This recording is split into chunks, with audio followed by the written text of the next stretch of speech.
திமுக எதிர்ப்பை மட்டுமே மூலதனமாக கொண்டு ஆட்சியை கைப்பற்றிவிடலாம் என்று கருதுகிறார் தமிழக வெற்றிக் கழகத்தின் தலைவர் விஜய் அவர்கள். திமுக அரசு மீதான விமர்சனங்களுக்கு திமுக உரிய பதிலை உரிய நேரத்தில் தெரிவிக்கும். விடுதலை சிறுத்தைகள் கட்சியை பொறுத்தவரையில் விஜய் அவர்களின் வரவால்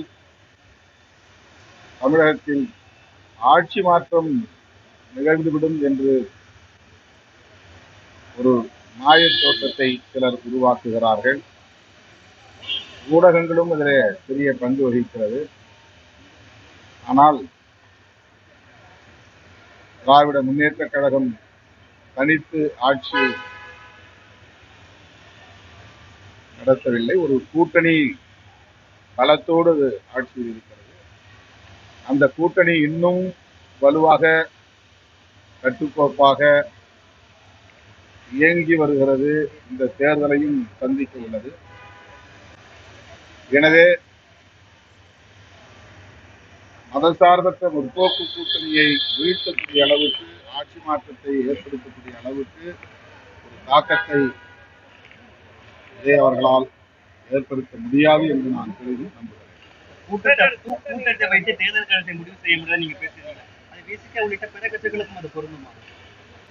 எல்லாருக்கும் பொருந்தும். அதாவது விடுதலை சிறுத்தைகள் கட்சிக்கும் லட்சக்கணக்கானோர் திரளுகிறார்கள். அண்மையிலே நாங்கள் நடத்திய மாநாட்டில் பல லட்சம் பேர் திரண்டார்கள். அந்த மக்கள் திரளை வைத்து விசிக தமிழ்நாட்டிலே ஆட்சி மாற்றத்தை ஏற்படுத்துமா என்ற விவாதத்தை எந்த ஊடகமும் செய்யவில்லை. திருமாவளவன் பெரிய தாக்கத்தை ஏற்படுத்துவாரா, மாற்றத்தை ஏற்படுத்துவாரா என்று யாரும் விவாதிக்கவில்லை.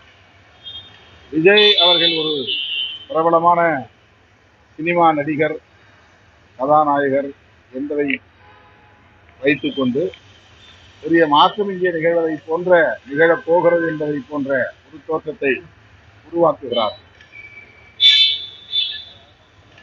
திமுக, விசிக போன்ற கட்சிகளுக்கு, கம்யூனிஸ்ட் கட்சிகளுக்கு வரக்கூடிய லட்சக்கணக்கான பேரும் அரசியல் சக்திகளாக வருகிறார்.